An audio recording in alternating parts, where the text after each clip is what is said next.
Quand tu crées une application Next.js, il faut à tout prix que le state de ta page qui influence l'interface soit stocké dans l'URL. Tu vois que si ici je tape React, ça va venir filtrer ma liste que tu vois juste ici et ça va venir stocker le state query React dans l'URL.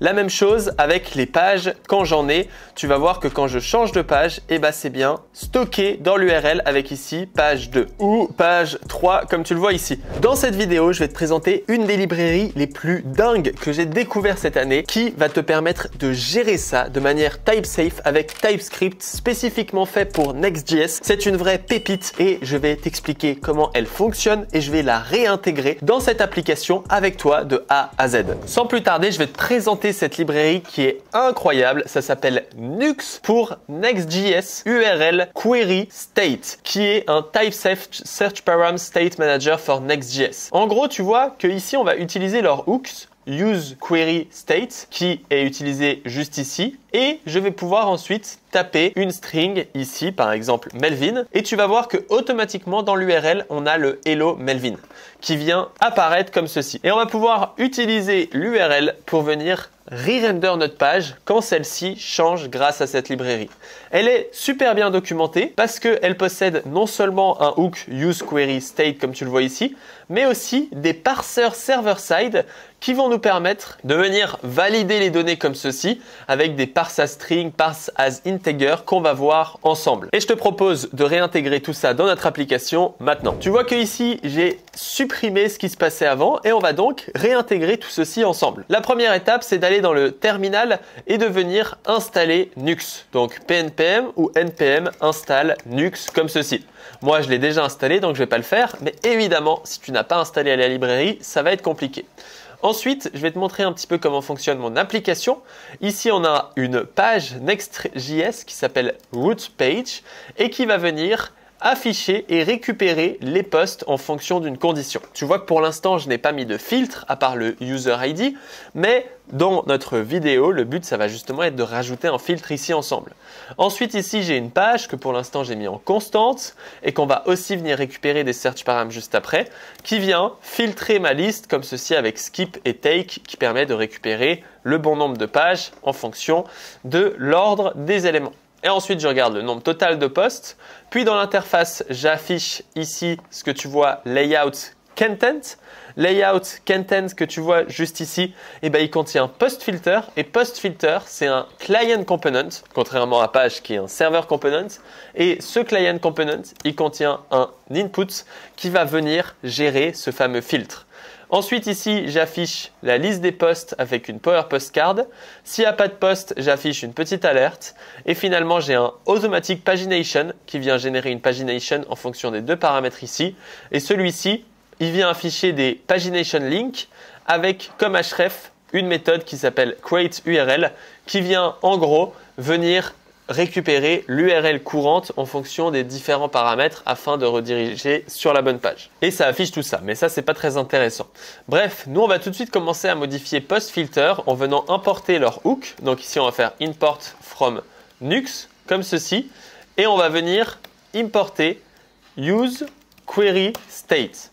On va ensuite pouvoir ici écrire const query set query est égal à use query state. Le premier paramètre ici qu'on va passer, c'est la key et ça va représenter la clé qui va être affichée dans l'URL. Donc ici, nous, on va écrire query et ensuite, ici, on peut passer des paramètres et notamment default value qui va être une string vide. Comme ceci, on a notre query, on a notre set query et en faisant ça, pour l'instant, ça n'a rien changé parce que je vais devoir les utiliser dans mon input. Donc ici, dans mon input, je vais rajouter value query unchange send query. Donc ici, c'est GitHub Copilot qui m'a rempli, mais c'est très juste. Et en faisant ça, on a déjà le résultat qu'on veut, c'est-à-dire que là, quand j'écris test, on se retrouve avec query test. Et tu vois que ça s'update vraiment instantanément. À chaque caractère que j'écris, Melvin, espace, salut, ça vient correctement m'afficher et parser la string que j'ai écrit ici pour l'afficher ici. En faisant ça, déjà maintenant, quand je refresh, tu vois que Melvin salut, il reste affiché juste ici. Pourquoi il reste affiché juste ici? C'est parce que useQueryState, il vient automatiquement récupérer la query pour l'afficher. Donc ici, tu vois, quand je refresh, on a le Melvin salut qui reste un peu comme si c'était dans le local storage, sauf qu'ici, en fait, c'est dans l'URL. Une fois qu'on a vu ça, le problème c'est que quand j'update ça, eh ben, on voit que ma liste ici, elle ne se filtre pas. Et c'est assez problématique et c'est pour ça qu'on va résoudre ce deuxième problème juste ici. On va venir ici dans page.tsx et on va venir dans leur documentation pour venir voir le server-side usage qu'on a juste ici, où on va venir utiliser create search param cache dans le server-side. Et pour ça, on va faire import create server-side param cache from nux/server. Pourquoi /server? C'est parce que ça évite d'avoir le use client qui va venir créer quelques problèmes. En faisant ce create search param cache, je vais pouvoir ici créer un search param cache qui va être égal à create search param cache. Et ici, je vais pouvoir mettre des différents paramètres qui vont être récupérés et parsés automatiquement. Pour ça, on va venir récupérer query.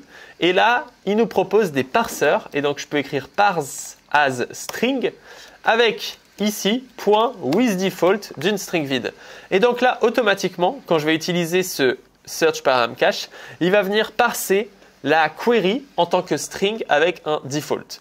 Encore mieux, je vais pouvoir récupérer la page en faisant parse as integer avec un with default de 1 comme ceci. Et donc là, je vais venir parser la page comme étant un integer avec un default de 1. Ensuite, on va pouvoir récupérer nos search params de notre page via les props d'une page. Si tu ne le sais pas, en Next.js, on vient automatiquement récupérer des search params. Dès qu'il y a des search params dans l'URL, Next.js s'occupe de nous les filer directement par les props avec la clé search params. Et donc ici, je vais pouvoir récupérer search params en appelant search params cache.parse de props.searchparams. Et en faisant ça, on peut console.log juste ici en faisant props.searchparams et searchparams comme ceci pour que tu vois un peu ce qui se passe.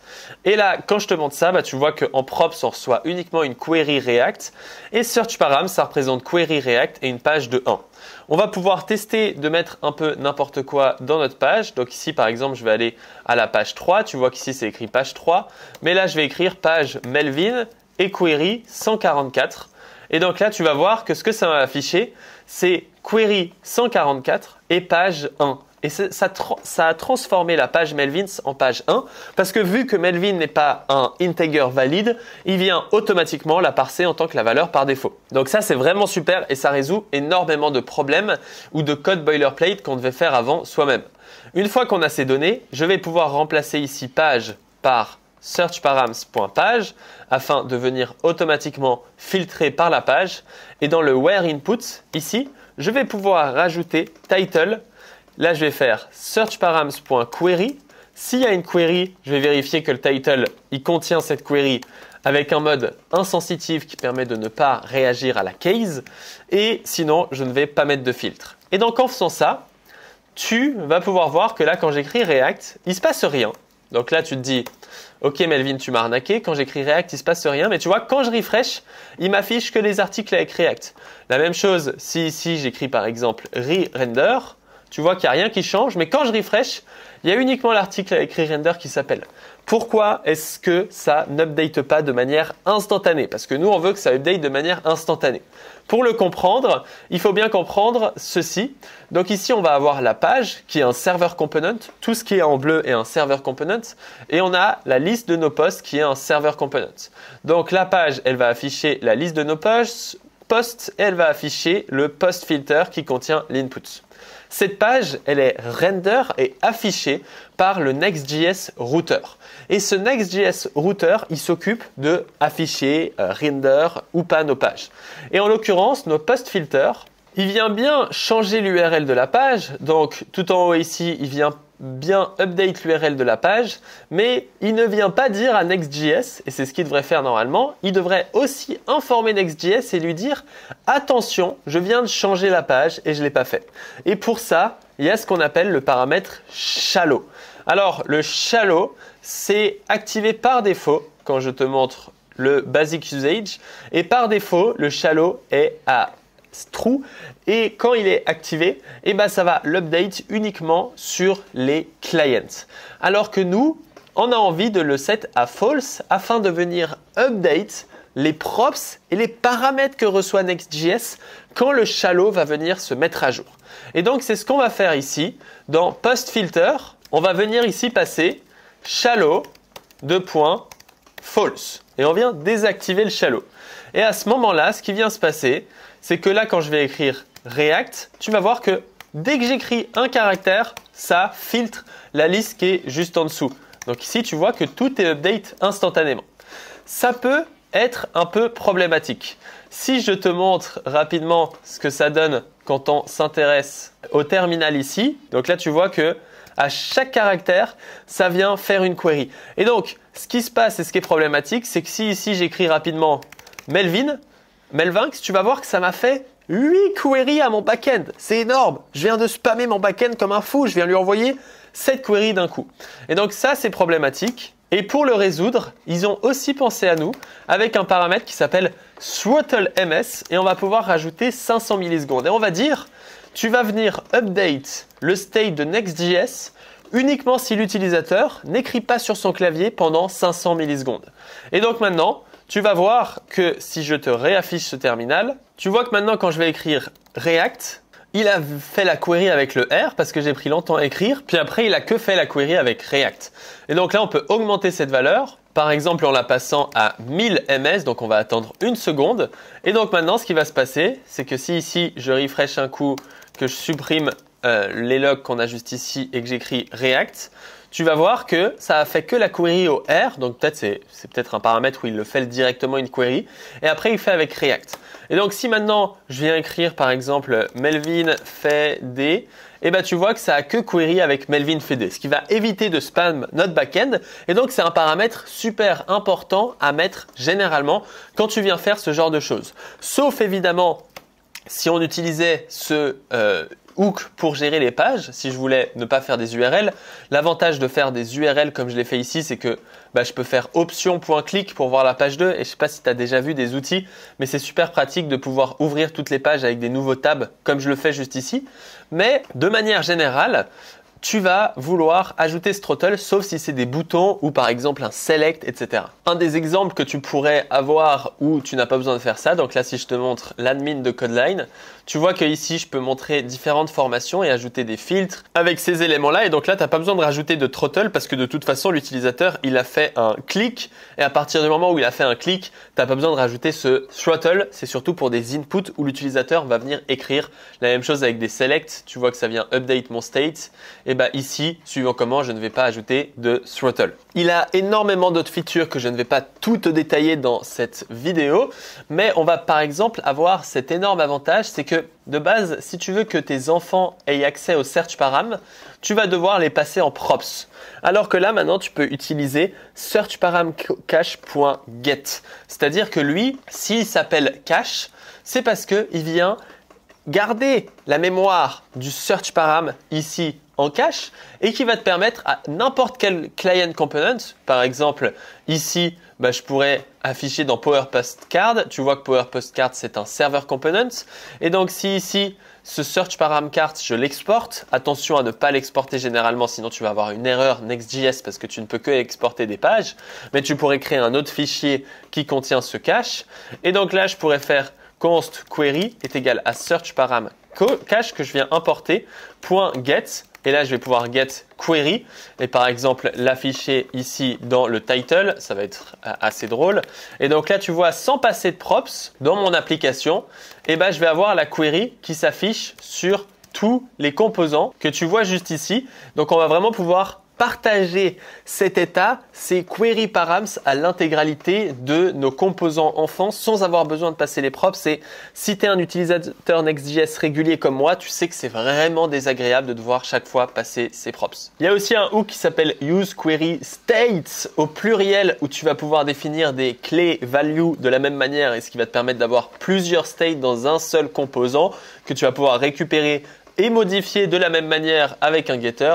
Et donc vraiment cette librairie c'est plus qu'une masterclass, mais vraiment pour moi c'est devenu un incontournable et je t'invite à t'intéresser à cette librairie. Si tu as envie d'avoir cette librairie déjà setup pour toi avec des cours, tu peux te retrouver dans le premier lien Now.ts dans lequel j'ai setup cette librairie afin que tu n'aies pas à le faire et que je t'ai montré des cas concret comme je viens de te le faire ici. Mais voilà, si tu as envie d'aller plus loin et d'avoir une stack déjà faite avec toutes les technologies que tu vois ici, eh bah, tu peux te rendre sur le premier lien dans la description. Merci beaucoup d'avoir regardé cette vidéo. Si comme moi, tu te rends compte de la puissance de cette librairie, lâche ton meilleur commentaire pour que je le sache. En tout cas, avant, je le faisais à la main et maintenant, je suis en train de tout refactor pour utiliser cette librairie qui est parfaitement faite et j'ai même pas les mots pour dire à quel point ce genre de pépite me fait dire que Next.js est incroyable parce que Next.js tout seul, c'est pas grand chose, mais Next.js avec toutes les librairies que cette communauté extrêmement forte et puissante propose, ça crée vraiment un framework robuste et super intéressant. Merci beaucoup d'avoir regardé cette vidéo. N'hésite pas à lâcher ton meilleur like, ton meilleur commentaire, etc. Ça me fait toujours super plaisir. Et si tu as envie d'en apprendre plus sur Next.js, retrouve ma vidéo Next.js en 1 heure juste ici par là qui va te permettre d'apprendre Next.js de A à Z d'une manière professionnelle pour être une vraie machine à Next.js. On se dit à bientôt. Ciao, ciao.